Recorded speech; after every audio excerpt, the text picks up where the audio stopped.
Bem-vindo, meu irmão, a mais um estudo na Epístola de Tiago. É com grande alegria e grande satisfação que eu recebo você de braços abertos. Espero que Deus abençoe tua vida, te guie, continue te direcionando e abençoando todos os seus familiares. Então, estamos estudando a Epístola de Tiago, chegamos ao nosso estudo de número 5. O tema que rege a nossa caminhada é encorajamento e fidelidade, alcançando a maturidade cristã. Nosso texto hoje vai do versículo de número 16 ao versículo de número 18 do capítulo de número 1. Tivemos a oportunidade então de observar do versículo 12 ao versículo 15 sobre orientações sobre o conceito de tentação. Então, se você tem ou quer saber a diferença sobre provação e tentação, corra para o nosso vídeo e assista e leia também. Importante deixar isso muito claro, dos versículos 12 ao versículo de número 15, onde eu vou trabalhar e explicar para vocês esta diferença. A leitura do nosso texto de hoje, então, ela diz assim: Não vos enganeis, meus amados irmãos. Toda boa dádiva e todo dom perfeito são lá do alto, descendo do Pai das luzes, em que não pode existir variação ou sombra de mudança. Pois, segundo o seu querer, ele nos gerou pela palavra da verdade, para que fôssemos como que primícias de suas criaturas. Vamos orar?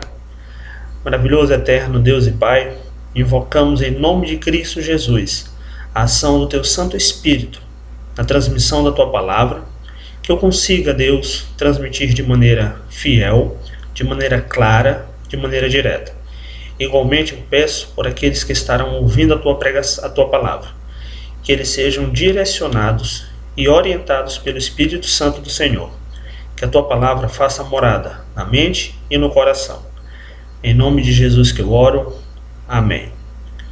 A nossa temática para hoje é alicerçando uma correta compreensão sobre Deus. Então, quais as ideias que o texto ele vai nos apresentar para mantermos uma base sólida de compreensão?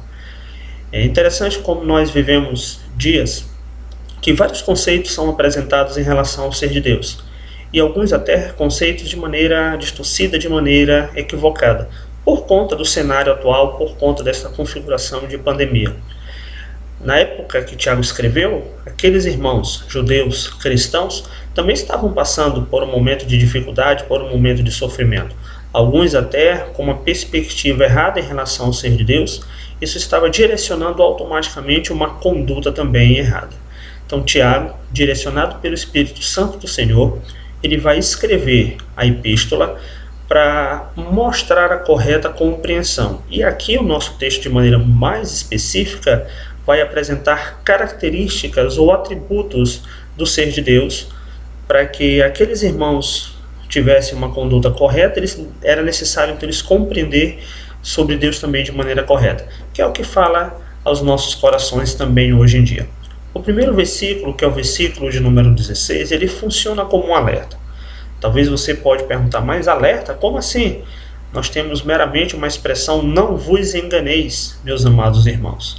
Pois é aí que é interessante, porque a palavra enganar, ela não é uma palavra meramente de desvio, ou como nós brincamos às vezes com um amigo, com um parente, te enganei. Não é isso que funciona. A palavra enganar significa conduzir ao erro, direcionar ao erro. Significa também desviar do caminho correto. E, meus irmãos, tudo conectado significa conduzir ao pecado.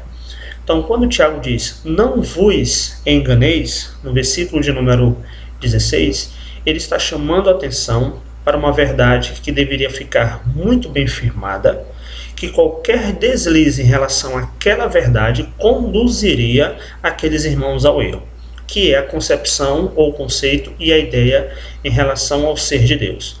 Se tivermos uma visão distorcida de quem Deus é, como ele age e o que ele faz, teremos uma conduta igualmente defeituosa. Então a expressão destaca o alerta da seriedade daquele assunto, daquela situação. Não podemos aceitar qualquer ideia em relação ao ser de Deus que seja contrário à sua própria palavra. Ainda no versículo de número 16, então Tiago ele junta o alerta com o tom pastoral, quando ele diz, meus amados irmãos. Ele chama o alerta, ele mostra que aquilo é sério, que aquilo é grave, mas conectado a isto, ele exerce esse carinho pastoral, esse carinho amoroso. Então não é um puxar de orelha, é um chamar de atenção, mas é um chamar de atenção com ternura, com amor. Pensando então no versículo de número 16, uma perspectiva distorcida em relação ao ser de Deus acarreta uma conduta igualmente distorcida. Aquilo que nós conhecemos, pensamos e acreditamos sobre o ser de Deus, isso determina diretamente o nosso comportamento. Se acreditamos num Deus perverso, num Deus maldoso, num Deus mimado, isso vai interferir como nós vivemos. É por isso que precisamos estabelecer muito bem esta corrente doutrinária, esta corrente de verdades em relação ao ser de Deus, para que tal percepção, tal perspectiva venha ditar a nossa conduta. Entender que Ele é bom, Ele é reto, Ele é justo, Ele pune, Ele salva, Ele regenera. Tudo isso nós encontramos nas Sagradas Escrituras, mas aqui no nosso texto, Tiago ele vai apresentar só algumas características, que é o que eu quero apresentar também para vocês com base no texto. Então, para minimizar os possíveis erros, é necessário maximizar o conhecimento que nós temos sobre Deus. Quanto mais conhecemos sobre Deus, quanto mais conhecemos sobre o ser de Deus, mais o nosso comportamento, pelo menos é o que deveria ser, mais o nosso comportamento ele vai se enquadrando, ele vai sendo moldado por esta perspectiva. Todo o conhecimento que nós temos sobre Deus, sobre a sua palavra, as informações bíblicas, elas servem para a mente? Sim, servem, porque vai alimentar intelectualmente. Mas aquela informação da intelectualidade, aquilo que alimenta a nossa razão, também deve descer para o nosso coração, para transformar, para mudar, para nos tornar pessoas melhores. E eu ainda digo mais, deve ainda descer para os joelhos, nos fazer pessoas humildes. Então, um conhecimento correto é aquele que gera uma conduta correta. O conhecimento adequado é aquele que gera uma conduta adequada. Tal conhecimento ele só pode ser adquirido baseado na palavra de Deus. A partir então do versículo de número 17, Tiago começa a apresentar características de Deus. O versículo 17, a parte A e a parte B, ele já começa a apresentar Deus como Deus bondoso. Essa expressão, ou as duas expressões, dádiva e dom, ou boa dádiva e dom perfeito, elas fazem parte do mesmo leque de ideias, fazem parte do mesmo leque de palavras, que significa presentear, significa dar um presente. E esta expressão presentear ou dar o presente, ela destaca a iniciativa exclusivamente do doador e não daquele que recebe. Também faz menção a duas verdades igualmente importantes. Quem recebe o presente, ele não tem como retribuir.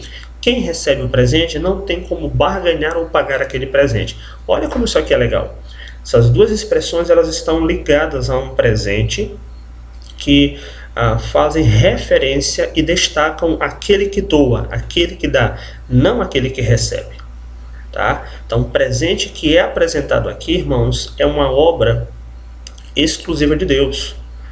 Não existe nada que venhamos a fazer que tenha capacidade de barganhar com Deus ou exigir de Deus algum presente.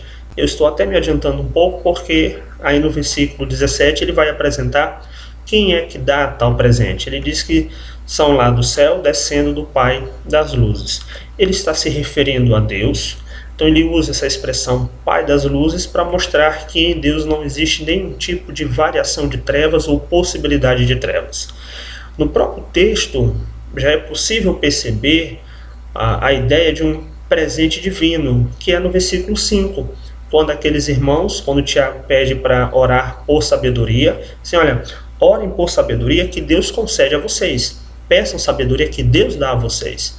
Então existe uma ação do doador, o destaque é a ação do doador e não daquele que recebe. Então a dádiva e o dom é uma obra exclusiva de Deus e um presente exclusivo de Deus. Tudo que Deus faz, meus irmãos, é muito bom. Sua ação é perfeita em todas as suas realizações. Como é que nós podemos então definir a ideia do que é bom ou do que não é? Só quem sabe o que verdadeiramente é bom é Deus. Sendo assim, Ele é que sabe o que é o melhor para cada um de nós. Eu chamo a atenção para esta verdade porque nós estabelecemos critérios e julgamos uma situação boa e uma situação não tão boa. Mas o que me dá garantia de dizer que aquela situação não é boa? Porque só quem sabe o que é bom de fato é Deus. Ele é que sabe o que é melhor para a tua vida, o melhor para a minha vida. Ainda que seja, irmãos, eu sei que isso aqui é uma palavra dura e eu também não desejo que ninguém experimente, mas às vezes um ente querido que parte, às vezes uma doença, determinadas situações que nós não julgamos elas como situações tão boas assim, mas Deus é que sabe o que é melhor para cada um de nós. Ele age para o louvor da sua glória, para nos amadurecer, para nos aperfeiçoar. Então Ele entende e Ele sabe o que é o melhor. No versículo de número 17, nós temos então uma outra característica em relação ao ser de Deus. Ele apresenta o Deus como o Deus imutável, aquele que não pode mudar. Ele diz que em quem não pode existir variação ou sombra de mudanças. A palavra variação significa mudança e a palavra mudança significa movimento. Então ele nos mostra, e esta palavra movimento está relacionado ao movimento dos corpos celestes. Então ele está nos mostrando que o Deus que agiu é o mesmo Deus que continua agindo. Ele não muda, ele não é alterável, ele não muda de ideia, ele não muda de opinião. O Deus de hoje não é o melhor do que o Deus de ontem e nem o Deus de amanhã será melhor do que o Deus de hoje. Ele é o mesmo, ele é perfeito eternamente. Não existe nada do que a criatura faça ou possa fazer que vai acrescentar algo no ser de Deus, porque não há variação. Então tudo que Deus decretou, tudo, absolutamente tudo, com certeza chegará à sua conclusão, porque foi decreto de Deus, porque foi ordem de Deus. Meus irmãos, não existe nenhuma mudança no ser de Deus pelo fato de o nosso Deus ser o ser perfeito. Isso aqui é uma implicação muito valiosa para os nossos dias. Existem segmentos teológicos que mostram Deus melhorando, Deus se aperfeiçoando, Deus pedindo opinião, Deus pedindo conselho. Mas eis é uma teologia que não é bíblica, ela não encontra fundamentos bíblicos, não encontra base bíblica para entender esta verdade. Ele é perfeito, eternamente. Não é acrescentado nada em relação ao seu ser e nem tirado absolutamente nada também em relação ao seu ser. Logo, não é correto afirmar que Deus muda de ideia mediante algo que a criatura venha a realizar. A tua oração não muda Deus. A minha oração não muda Deus. A minha oração serve para trabalhar o meu caráter, serve para trabalhar a minha espiritualidade, serve para me fortalecer. Mas dizer que Deus vai, ok, fulano orou, agora eu vou mudar o que eu decretei. Isso mostra então Deus imperfeito, que não é o que o texto está apresentando. Agora no versículo de número 18, ele apresenta uma outra característica do ser de Deus. Ele vai apresentar Deus como Deus vivificador. O texto então diz, pois segundo o seu querer, ele nos gerou. A ação da dádiva do novo nascimento é uma obra exclusivamente de Deus. A ação do novo nascimento não reside no homem, não permanece no homem. Não é o homem que constrói uma escada para chegar até Deus, mas é Deus vindo até o homem por meio da cruz de Cristo. Ele nos salva pelo seu poder, ele nos salva pela sua ação soberana. O homem não consegue barganhar tal presente. Lembra como começa lá no versículo de número 17? Então, a dádiva, quem nos concede é Deus. É uma via de mão única. Ele é o galardoador, ele é o que presenteia, ele é que abre o coração do homem para que o homem entenda e compreenda a sua palavra. Então, meu irmão, minha irmã, se você hoje é salvo pela graça de Deus, dobre seu joelho no chão em gratidão eterna a Deus, porque ele te escolheu antes da fundação do mundo. Aí o texto ainda nos diz então que esta ação de gerar é por meio da sua palavra, ou pela palavra da verdade. Aqui nós podemos encontrar um conjunto de verdades que nos foi revelada como seus desígnios. Verdade revelada por Cristo, que é a própria mensagem, pelos profetas e pelos apóstolos. E ainda então, no versículo de número 18, ele nos concede a nova vida para que fôssemos como que primícias das suas criaturas. Esta expressão primícia é uma expressão lá do Antigo Testamento que faz referência aos melhores frutos, o melhor fruto da colheita. Então ele está apresentando que a humanidade redimida é o ápice da criação de Deus. Conseguem perceber a beleza do nosso texto? Ele apresenta o Deus bondoso, ele apresenta o Deus imutável, ele apresenta o Deus vivificador. Tiago está pedindo para que aqueles irmãos tivessem tal perspectiva correta em relação ao ser de Deus e não ficassem culpando Deus pelas coisas que acontecem ou deixam de acontecer. Ele diz, não é assim que funciona. Os dias, eles são o dia é propício para pensarmos desta maneira também, queridos. Não há variação no ser de Deus, ele é um Deus bondoso, ele é o Deus imutável, ele é o Deus vivificador. Existe presente maior de gratidão do que a salvação eterna? Tenho absoluta certeza que não. Irmãos, então a salvação é um presente concedida por Deus para homens pecadores. Logo, a segurança do salvo não reside no salvo, mas reside na ação maravilhosa do nosso bom Deus. Percebam a beleza que nós temos aqui. O homem ofende no Éden, peca, Deus envia a dádiva, o seu Filho, para redimir homens pecadores e tais homens pudessem estar em comunhão com Deus. Não existe dádiva, não existe presente mais belo, mais grandioso, mais majestoso do que a salvação eterna em Cristo Jesus. Eu quero fechar então com uma citação do A.W. Pink, em que ele diz: a soberania de Deus significa que Deus é Deus.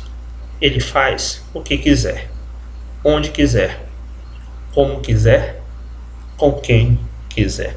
Eis o Deus soberano. Vamos orar? Muito obrigado, Deus, pela Tua palavra. Eu rogo que ela encontre morada na nossa mente, no coração, e fale também ao coração daqueles que ainda não foram alcançados pela Tua graça. Que vidas sejam transformadas e vidas sejam libertas pelo Teu poder. Em nome de Jesus que eu oro. Amém. Meu irmão, muito obrigado. Você que chegou até aqui. Deus te abençoe, Deus te guarde. Deus continue direcionando a tua vida. Eu peço que você me ajude se inscrevendo no canal. Eu peço que você me ajude ativando o sininho, compartilhando. Mas acima de tudo, eu peço que você me ajude orando pela minha vida. Preciso das vossas orações. Preciso da sua ajuda, tá bom, irmão? Então, cheiro na alma, Deus te guarde, Deus te proteja. Até a próxima, em nome de Jesus. Amém.